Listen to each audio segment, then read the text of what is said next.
बू को एपिसोड 350 की स्टार्टिंग में हमें प्राइम मिनिस्टर जू का सीन दिखाया जाता है। वो आराम से कुर्सी के ऊपर बैठे होते हैं। यहाँ पे ये जंगली बंदा आते हुए कहता है कि प्राइम मिनिस्टर जू, यहाँ तक कि डोजिनटियान ने एम्परर की साइड छोड़ दी है। काफी महीनों के बाद ये हमारे पास बेस्ट चांस आया है। प्राइम मिनिस्टर डूजू कहते हैं अभी रुकते हैं। ये जंगली बंदा चिल्लाते हुए कहता है कि प्राइम मिनिस्टर सर, एम्परर के सारे लॉयल सब्जेक्ट जा चुके हैं। यही हमारे पास अच्छा मौका है अपने सारे कॉन्फ्लिक्ट्स को सेटल करने का, और आखिरी में हम कोर्ट को भी हटिया लेंगे। दोस्तों, कोर्ट का मतलब है पूरे ये जो भी कॉन्टिनेंट है उसका हथियार लेंगे, और वरना हम काफ़ी ज़्यादा लेट हो जाएंगे। जो गैरी सन है वो हमारे ऊपर बहुत ज़्यादा प्रेशर डाल रहा है। जब से उसने कुछ दिन पहले से लीव किया है, वो हमसे और ज़्यादा वेट नहीं कर सकता है। जो कहते हैं कि अभी भी रुको। ये जंगली बंदर चिल्लाते हुए कहते हैं कि क्या अभी भी हमें रुकना है। वो एहसास हो जाता है उसने ज़्यादा बोल दिया है। फिर वो अपनी आवाज़ को डाउन करते हुए बोलता है कि प्राइम मिनिस्टर सर, हमें कब तक होल्ड बैक करके रखना है। प्राइम मिनिस्टर डूजू इस जंगली की आवाज़ को इग्नोर कर देते हैं। फिर इनका एक लॉयर सर्वेंट पूछता है कि लॉर्ड प्राइम मिनिस्टर, आप अपने दिमाग में क्या सोच रहे हैं उन 5 ड्रैगन्स के बारे में। डूजू स्काई में देखते हुए कहते हैं कि अभी तक हमने 3 ही को देखा हुआ है, और कौन सोच सकता है वो 2 कौन हैं। फिर उनका एक लॉयर सर्वेंट कहता है कि लॉर्ड प्राइम मिनिस्टर, आपने इस समय तक अपने आप को होल्ड बैक करके रखा हुआ था क्योंकि इन दोनों डिवाइन ड्रैगन की वजह से। हर डूगू इनकी बात सुनने के बाद कहते हैं कि तुमने अपने आप ही अपने एनिमी को जीत दिलवाई है। यहाँ तक कि डिवाइन ड्रैगन भी तुम्हारे अगेंस्ट है। मैं नहीं जान पा रहा हूँ कि तुम्हारे इन एक्शनों का मोटिव क्या है। वो खड़े होते हुए कहते हैं कि ये हमारी मौत भी हो सकती है। उनका एक लॉयल सर्वेंट कहता है कि मेरे पास एक क्वेश्चन है, पर मैं इसे ढूंढ नहीं पा रहा हूँ। ये मुझसे हमेशा इनएप्रिशिएट हो जाता है।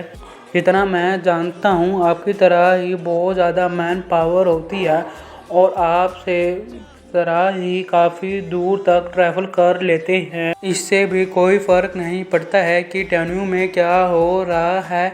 बहुत ज़्यादा पीपल अपने ऐप को कहीं भी हाइड कर सकते हैं और कब भी आ सकते हैं और हमें सरप्राइज़ दे सकते हैं, और हमें दोनों डिवाइन ड्रैगनों की भी कोई इन्फॉर्मेशन नहीं है। इसलिए वो बेशक से अभी एग्जिट्स नहीं करते हों, इन्होंने ये इंपीरियल फैमिली को इतना ब्लफ दिया हुआ है। डूजू अपने मन में कहते हैं कि इसका मतलब वो पूरे के पूरे एम्प्टी सिटी को ही अपने एक टैक्टिक के यूज कर रहा था। इतने सालों से एक्टिंग करने का भी कोई फ़ायदा नहीं है। अगर क्या हो, इतने सालों से हमें इतना ट्रैप और इतना सारा वर्क किया है, वो सब कुछ बिल्कुल मिट्टी में मिल जाएगा। और इस बूढ़े की स्कीम थी वो बहुत ही ब्रिलियंट थी। मैं भी अब तक इसको पहचान भी नहीं पाया था। फिर वो अपने नौकरों की तरफ देखते हुए बोलता है कि ऑर्डर भेज दिया जाए रेडी होने का। फिर हमारा सीन शिफ्ट हो जाता है। हमें सेकंड प्रिंस के मैंशन का सीन दिखाया जाता है। सेकंड प्रिंस इधर से उधर डोल रहे होते हैं। फिर वो एक जने को देख के हैरान हो जाते हैं और खुशी से चिल्लाते हुए कहते हैं कि मिंग, तुम लास्ट में आ ही गए। अभी की सिचुएशन। फिर इतनी बात होती है कि सर मिंग कहते हैं कि हाँ मैं जानता हूँ। कहते हैं कि योर हाइनेस, ये आपका ही मूवमेंट है। हमें रात से दिन होने का सीन दिखाया जाता है, लेकिन प्रिंस के सामने उसके बहुत सारे गार्ड खड़े होते हैं।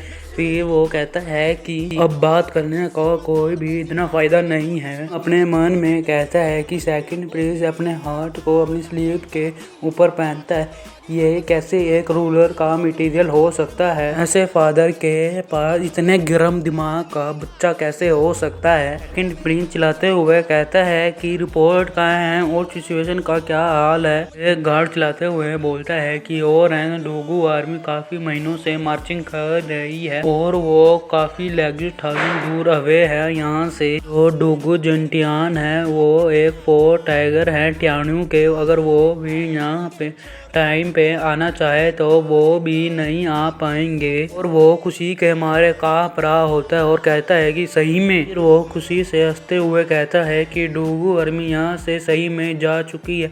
जो फादर की साइड वो बिल्कुल ओपन है। कल कोर्ट की मॉर्निंग में मैं अगला न्यू एम्परर बनूंगा और इसमें कोई भी कुछ भी नहीं कर सकता।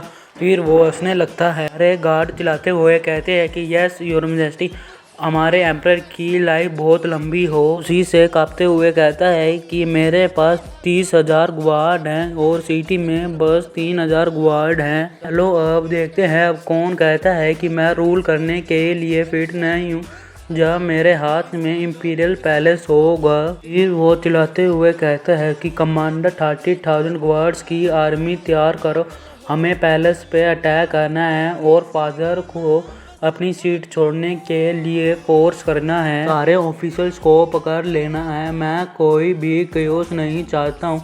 30,000 इंपीरियल गार्ड बहुत होंगे सब कुछ सीज करने के लिए। फिर वो वहाँ से जाता हुआ बोलता है कि आज रात को हम सब कुछ सेटल कर लेंगे। उसके बाद बोलते हैं कि यस मैजेस्टी, हमारे मैजेस्टी बहुत ही माइटी हैं। उमिंग अपने हुडी पहनते हुए कहता है कि इडियट, बस तुम दूसरों की हाथ पे चलने के लिए यूज हो और ये अच्छा ही है। सब कुछ कर दिया है जो जुवेन और लैंगू चैन ने मुझे करने को कहा था। इंपीरियल कैपिटल में कयोस होने वाला है और डूगी जिंटियान आर्मी को वापस आना होगा और वो अपने दिल से लड़ पाएंगे। वो भी वहाँ से जाने लगता है और हंस रहा होता है। इसी के साथ ही एपिसोड 350 का एंड होता है और जुफेन आपसे कहना चाहता है कि कमेंट में बताएं कि वीडियो कैसी है और हमारे चैनल को सब्सक्राइब कर दे।